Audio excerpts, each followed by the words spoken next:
And now, by virtue of the authority vested in us, it is our honor and privilege to formally declare the 3rd Luzon Geographical Area and Northern Luzon Regional Conference officially open.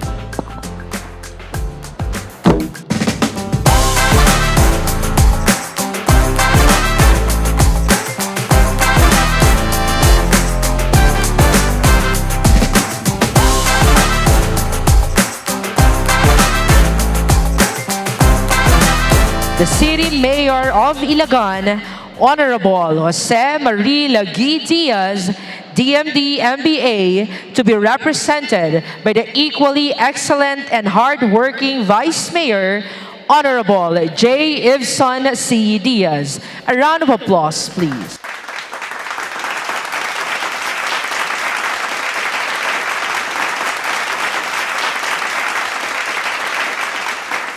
Thank you so much, ma'am. To the Chairman of the Professional Regulatory Board of Accountancy, Honorable No. G. Quiñanola, sir. To the Vice Chairman of PRBOA, Honorable Attorney Samuel Padilla, sir. The members, Honorable Thelma Ciudadano. The Assistant Commissioner of the Commission on Audit, Attorney Lito Q. Martin, sir. The Senior Regional Director of PICPA Northern Luzon Region, or NLR, Madam Editha B. Tan. To the Chair of the 3rd LGAO Conference Host Chapter, Mr. Sherwin Magmanlak.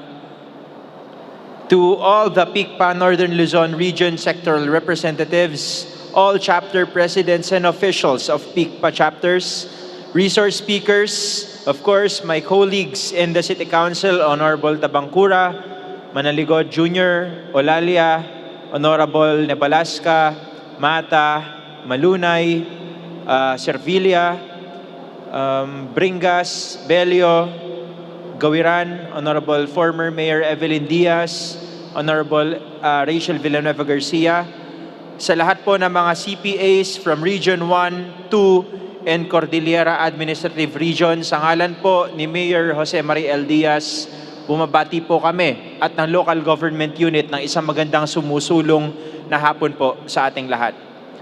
I was given the task to represent our City Mayor, and he extends his heartfelt appreciation for being invited in this momentous occasion. And at the same time, he extends his greetings and felicitations and extends his apologies for not being here sapagkat po ay dumating po kasi yung mga investors. May equal important occasion din na dumating yung mga investors ng Charon Pok Fund at Ka-Fetsan, China, from Thailand and China, na nag-invest po kasi ng 1.7 billion pesos na factory po dito sa aming lungsod, na yun investment na yun ay siyang mas lalong magpapalakas dun sa ninanais namin na food security dito sa aming lungsod at sa buong Northern Luzon po, para sa agrikultura ng bawat farmers dito sa Northern Luzon. Kaya po ay naghati-hati na po kami sa mga programa niya ngayong araw na ito. So, sa ngalan po ni Mayor, allow me to read his executive message. It is my distinct honor and privilege on behalf of the city government to welcome you all to our vibrant city of Ilagan as you convene for the 3rd Luzon Geographical Area Office and Northern Luzon Region Conference. There's a very old joke about accounting that I know you have heard a million times. Paano daw magbilang ang normal na tao? Siyempre, di ba, basic, 1, 2, 3, 4, 5, and so forth. Pero ang accountant daw, paano daw po magbilang? Kakaiba daw.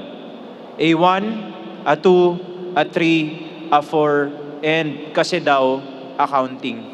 Yeah, joke lang. Corny. I'm sure madalas po kayong biruin ng ganito. Lalo na yung mga medyo kapanahunan ko na mga accountants. Kasi hindi ko po kapanahunan po ni Mayor. Kasi ako po nasa early 30s, si Mayor nasa 60s. So siguro yung kapanahonan ng mga head officers po natin na nandito. Pero alam nyo po, ang nakakaingit lang po sa trabaho ninyo mga accountants is you can say sheet anytime. S-H-E-E-T. Sheet. You can say sheet kahit sa mga boss ninyo without being reprimanded. Imagine saying, boss, ito na ang balance sheet mo. Pero imbes pagalitan ka, magte-thank you pa. So, when I was invited as a keynote speaker, ang unang pumapasok po sa isip ko, nakaka-intimidate naman. Stereotype na tingin po natin sa mga accountant ay seryoso at stricto. Rightly so, dahil kayo po ang isa sa pinaka-importanting professionals. And I dare say, even on equal footing with doctors, because without CPAs or without proper accounting, hindi mabubuo ang tiwala. Pag walang tiwala, walang investment. Pag walang investment sa LGU, walang development. At pag walang development, walang nation building. Your work is fundamentally about trust, accountability, and ultimately, it is about nation building. In the rapidly evolving and increasingly complex world, your work as CPAs goes far beyond numbers, beyond compliance, and beyond reports. In governance, CPAs serve as guardians of integrity. Sino po dito ang mga accountants sa government services? Pakitaas po yung kamay from the public. Salamat po sa inyong serbisyo. Please allow me to mention our hardworking and trustworthy accountants sa City Government of Ilagan. Sa amin po, City Budget Officer namin, si Ma'am Mercia Daw. Ang aming Treasurer, Accountant din po, si Sir Kevin Agtarap. And of course, ang ating Commission on Audit.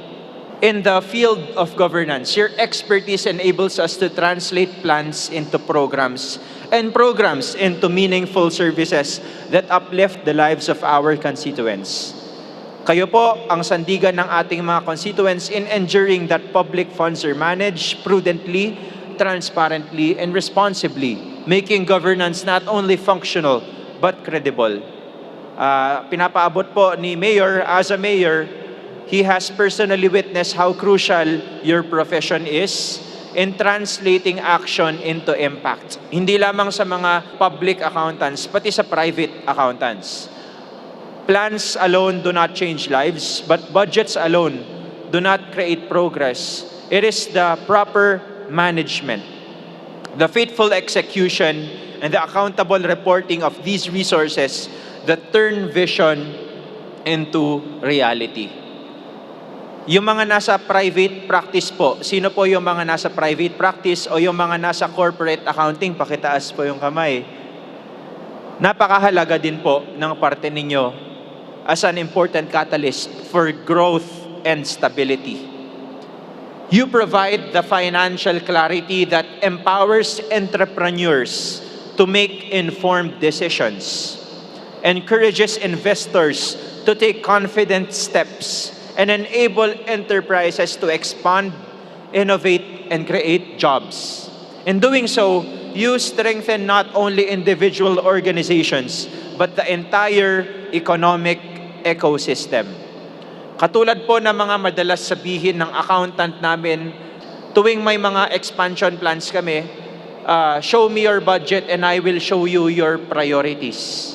Tama naman po, kasi kahit gaano kaganda ang isang business idea at kahit gaano pa kalaki ang pangarap ng isang entrepreneur, kapag sinabi ng CPA na hindi financially feasible, mapopostpone ang anumang plano. Pero sigurado naman na maliligtas sa mga negosyante sa bad investments or otherwise makakagawa ng tamang aksyon para maging maayos ang cash flows.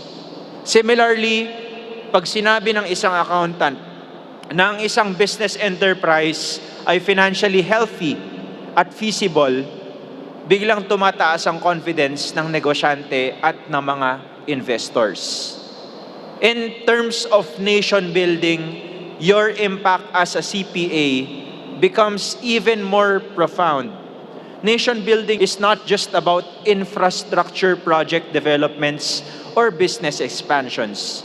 It's about building systems that people can trust. at sa likod po ng mga sistemang nagpapatakbo ng maayos sa mga institusyon sa ating bansa ay kayo pong mga CPAs.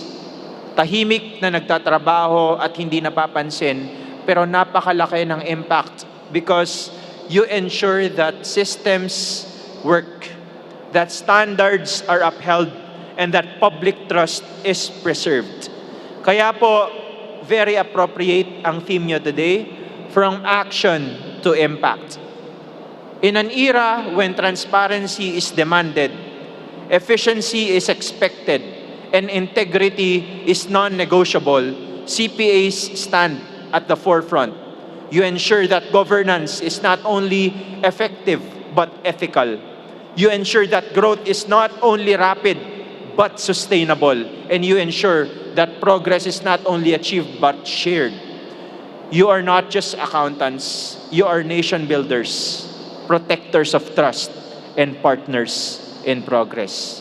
So as you gather here today to learn, collaborate, and share best practices, may you continue to strengthen your commitment to excellence, integrity, and service. And may this conference inspire you to go beyond action and create lasting impact in your professions, in your respective institutions, and impact in our nation. At para hindi na po masyadong seryoso sa buong conference, may reminder lang po ang ating City Mayor. Balansehin po nating mabuti ang mga books of account, but make sure na balansehin din ang work and life balance.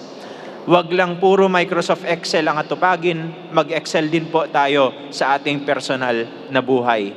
Have fun. Marami po kaming tourism destinations dito sa lungsod ng Ilagan where you can rest, relax, unwind, and of course, take a break from balancing sheets.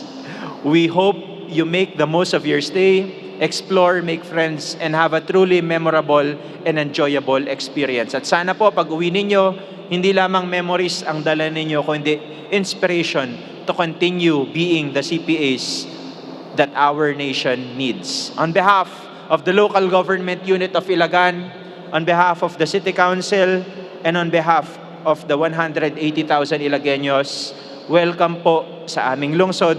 Thank you for choosing our city to host you in your momentous program. Welcome po sa aming lungsod.